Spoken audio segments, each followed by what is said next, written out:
Assalomu alaykum hurmatli obunachilar. Bugun C++ darsimiz bo'yicha birinchi darsni boshlaymiz. Hop, bundan keyincha tushunarli o'tishga harakat qilaman. Hop, C++ darsimiz bo'yicha birinchi nimalarni o'rganamiz bugun. Cout amalini o'rganamiz. Ya'ni cout amali bu bizda chiqarish amali hisoblanadi. Bu nimaligini hozir kod yozish davomida tushuna olamiz. Avvalo include string using space. Xo'p, buni oldin qisqagina yoza olay, keyin nimaligini bittalab tushuntirib beraman. Xo'p, int men shart emas, bizda funksiya ochib qo'yamiz.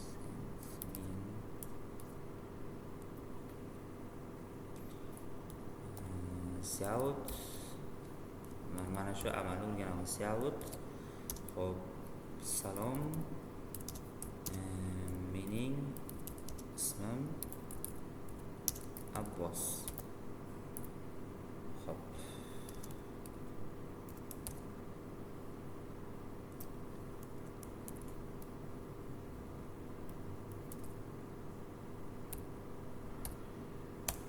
keyin return 0 va dasturimiz tamom. Dasturni ishlatib ko'ramiz. Mana bu yerda salom, mening ismim Abbos yozuvi chiqib keldi. Bu qora ekran hisoblanadi. Shu C++ bo'yicha yangi kiruvchilar uchun bu yangilik bo'lsa, qora ekran hisoblanadi. Xo'p, bu narsa esa C++ ning interfeysi hisoblanadi. Xo'p, bizda nima chiqib keldi? Bu aslida bu nima degani? Ko'pchilik bu haqida masalan boshqa bir YouTube kanallarida o'sha C++ darsi bo'yicha shunchaki cout yoziladi. Boshqasi qiladi. Bu nima uchun kerakligini men sizlarga tushuntirib beraman. Masalan, Yandexga kiramiz va biza yozamiz Mobile Legends. Xo'p, qani nima chiqib keladi agar chiqib kelsa? Mobile Legends'dagi masalan nima? Mana bu yerda Didger yoki Good Like yoki xo'p, Victory deb yozib qo'yaylik. Victory. Mobile Legends bilamiz. Masalan, qolib bo'lsak, Victory yozuvi kelib chiqadi. Mana bu yerda Victory yozuvi kelib chiqadi. Yoki bizda qanaqa mashhur o'yinlar bor? Masalan, PUBG bo'lishi mumkin, yoki boshqa bir o'yin bo'lishi mumkin. O'sha yerda bizda qanaqadir yozuvlar bo'ladi. Masalan, mana bu yerda masalan yozuv bor. Keyin masalan, bu yerda yozuv bor, bu yerda yozuv bor. Kimdir yutsa, hammasi shu qanaqadir yozuvlardan iborat. Bizga qanaqadir yozuv chiqarib beradi. Xo'p, o'shaning yozuvi uning yozuvi asl kelib chiqishi shu cout orqali kelib chiqadi. Ya'ni hozir bizda kichkina narsa o'rganayotgan bo'lsak-da, lekin bu cout aslida bizda katta narsa hisoblanadi. Boya hozir tushuntirgandek. Xo'p, bu yerda o'sha Victory'ni yozib qo'yamiz. Victory. Xo'p, bu yerda qora ekranni o'chirib turamiz, boshqadan ishga tushiramiz. Mana bizda nima yozib keldi? Victory deb yozib berdi. Ya'ni Victory degani o'zbekcha tarjima qilinganda sen g'olibsan degani. Buni o'yin o'ynaydigan yoshlar yoki shu o'yinga qiziqadigan bolalar bilishi mumkin. Xo'p, bilmaganlar uchun ko'rsataman. O'sha internetga kirib aynan nima uchun yozilganligini. Xo'p, asosan shu narsa. Endi buni ketma-ket tushuntirib beraman. Mana bu yerdagi include eostream. Bu include eostream kutubxonasi chaqirish hisoblanadi. Bu kutubxona ekranga ma'lumot chiqarish, cout va klaviaturada ma'lumot olish yoki sen uchun ishlatiladi. Mana bu yerda using namespace bu nomlar fazosi deb nomlanadi. O'sha coutni yozishimizga imkon beradi bizda shu using namespace. Yoki using namespace o'rniga boshqa std degan narsa ham bor. Ulardan ham yozsa bo'ladi. Xo'p, demak bizda mana bu nima ekan? Bu slashda yozamiz. Kutubxona o'sha kutubxonani chaqirish deylik. Chaqirish uchun kerak bo'ladi. Bu yerda esa xo'p, mana buni ham ko'rinadigan qilaylik. Kutubxona chaqirish. Bu yerda using namespace nomlar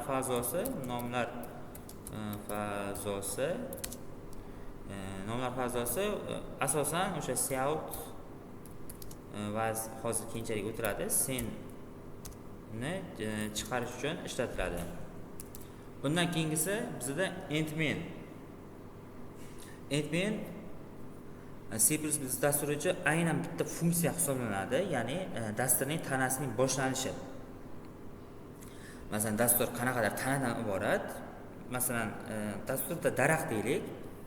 Mana shu daraxtni mana shu общий daraxt hisoblanadi. Mana endmain общий daraxt bo'ladi. Bu yerda yozilgan har qanday narsa, masalan, Cout yozdik yo boshqa narsa yozdik. Bu yerda u individlar, ya'ni например, ildizi, bargi, olma, hokazo bo'lishi mumkin. Bu yerdagi Cout o'sha mana bu yerda Cout bilan yozib Victor yozdiki, shu matnni bizga ekranga chiqarib beradi, bo'ldi. Boshqa hech qanday xususiyati yo'q. Return nol esa dastur muvaffaqiyatli tugaganligini bildiradi. Xo'p, biz dastur yozayotgan paytimiz har doim e'tibor beramiz mana bu narsaga. Ikkita skopga e'tibor beramiz. Endmain boyagi biz daraxtni ichini yozganimizdan keyin, endmaindan keyin mana bu yerda ochib ham yopib qo'yishimiz kerak. Har bitta narsa shu endmain funksiya ichiga tegishli bo'ladi degani mana bu. Ya'ni mana bu pastda bir nimadirlar yozib tashlay olmaymiz yoki boshqa bir narsa yoza olmaymiz. Yozsak, bizda kompilyator xatolik beradi. Mana shu yerda qizilcha paydo bo'lib qoladi. Xo'p, demak nima ekan? Mana bu endmain funksiya mana shu narsaga tegishliligini mana bu skopga bildirar ekan.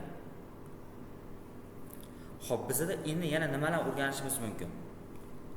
Yana shu Cout orqali bir nima yozib ko'ramiz. Xo'p, hozir yozishga vaqt ketmasligi uchun men shunchaki copyright qilaman. Copyright qilish uchun belgilab turib Ctrl S va Ctrl belgilangan joyga mana shu yerga tashlamoqchi bo'lsam Ctrl V ni bossam bo'ldi. Xuddi shu narsa copyright bo'lib keladi. Bizda Victorimiz yozaman. Salom.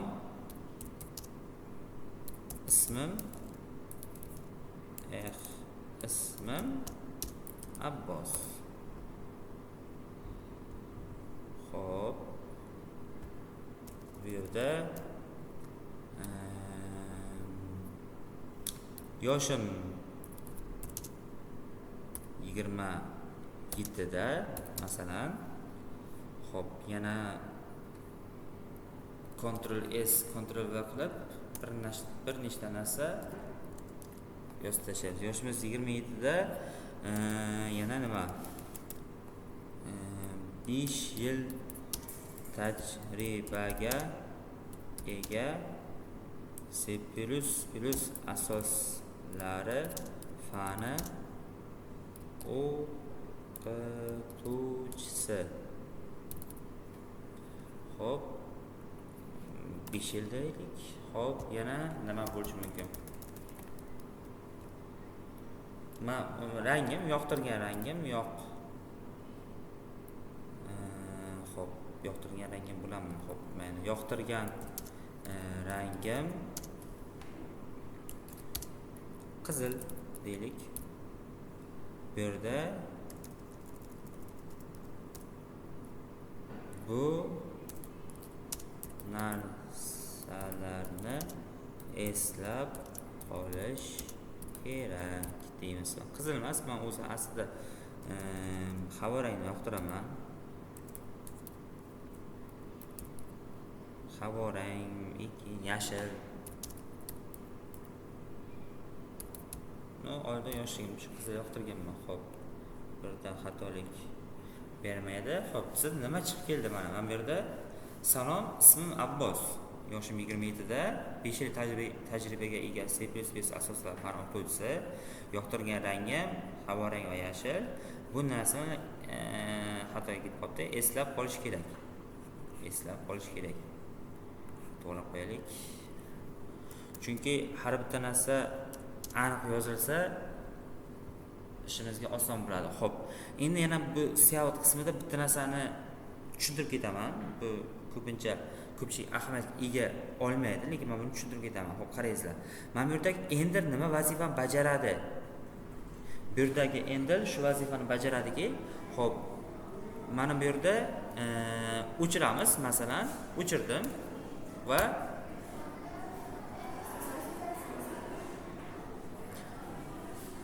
xo'p, o'chirsam bizda yoshim 27 da deb bo'ldi. 5 yil tajribaga ega C++ asoslari fan o'qituvchisi deb keldi. Xo'p, yoshim 27 da. Ya'ni yoshim 20, men bu yerdagi yoshim 27 da narsa birinchi yozilgan vaqtda ketma-ket, ya'ni takma-tak yozilgan ediki, hozir bu yerda o'sha endelni o'chirdim, yoniga yozib qo'ydi. Buni yana bitta ko'ramiz. Hozir eslab qolingizlar shu narsani. Xo'p, mana bu yerdagi endelni o'chiraman. Endi nima bo'ladi o'ylaymiz. Mana yoshim 27 da, 5 yil tajribaga ega C++ asoslari fan o'qituvchisi, yoqtirgan rangim havorang va yashil. Ya'ni yoqtirgan rangimni tepaga mana bularga qo'shib yubordi. Agar men har bittasiga endel yozsam va bunga ham endel yozsam, bizda nima bo'ladi? Kod qora ekranga chiqqan paytda ketmaga yozilib qoladi. Bizga aynan shu narsa kerak. Ya'ni endel nima vazifa bajar ekan? Dasturchi tiliga aytganda ender vazifasi bajaradi. Qishloqcha aytganda bitta pastga tushirib beradi. Yo'q, boshqa narsasi yo'q. Xo'p, umumiy hisobda bugungi darsimiz deyarli shu narsa bilan boradi. Sizlarga uy vazifa beraman. Xo'p, bu YouTube platformasida bu shaxsiy kanalim yangi hisoblanadi va qolgan YouTube platformasi C++ darslaridan farqli o'laroq men dars berib boraman. Bu uchun sizlar o'sha qo'llab-quvvatlab, like, kommentariy yozib qolasizlar degan umiddaman. Qanchalik ko'p qo'llab-quvvatlansa, darsdan shunchalik sifatli va aniq bo'ladi. Xo'p, bizda sizlarga endi qanaqa vazifa bor?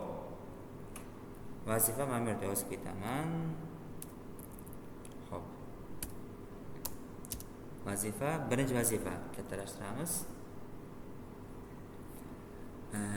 O'zimiz haqimizda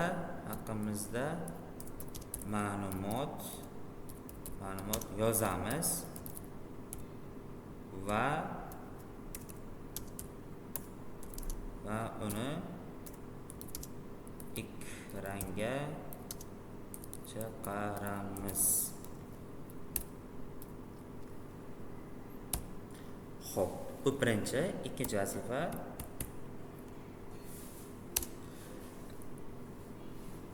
do'stimizni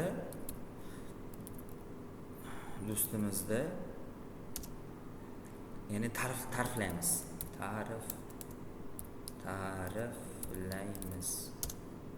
Ya'ni xohlasak 10 ta ta'riflaylik. Mana bu yerda masalan Siyot deymiz, do'stimning ismi Shahzod, masalan u 27 yoshda, u masalan matematika o'qituvchisi va yoqtirgan rangi yo'q, hamma rangni yomon ko'radi. Masalan, yana bitta narsa mana bu yerda, masalan u faqat mashinalarga qiziqadi, u kagidali deb ana kagidali xullas hamma narsa yozsa bo'ladi.